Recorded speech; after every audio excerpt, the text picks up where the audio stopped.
আসসালামু আলাইকুম বন্ধুরা, শুরু করতেছি আল্লাহর নামে ওর ভিডিও। দেখুন, আপনাদেরকে দেখাতে নিয়ে আসছি বন্যার পানি কিভাবে এলাকায় ঢুকে যাচ্ছে। শুরু হয়ে গেল বন্যা চারদিকে।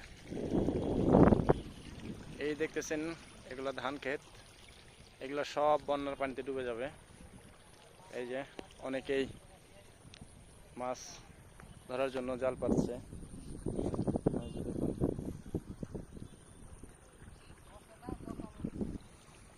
আর এই যে বন্যার পানি ঢুকতেছে।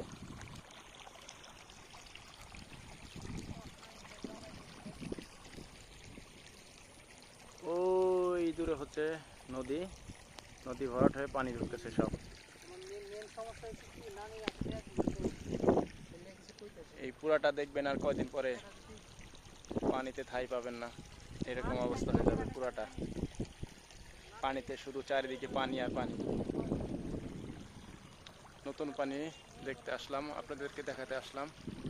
এই যে ঢুকতেছে পানি।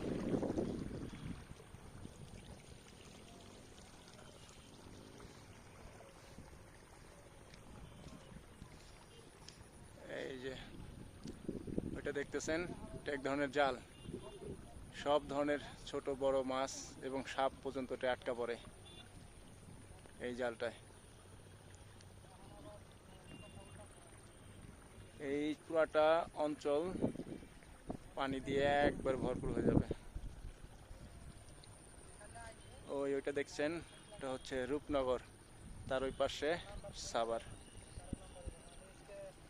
যখন পানি চলে আসবে তখন আবার আপনাদের ভিডিও করে দেখাবো। ভালো থাকবেন। আসসালামু আলাইকুম।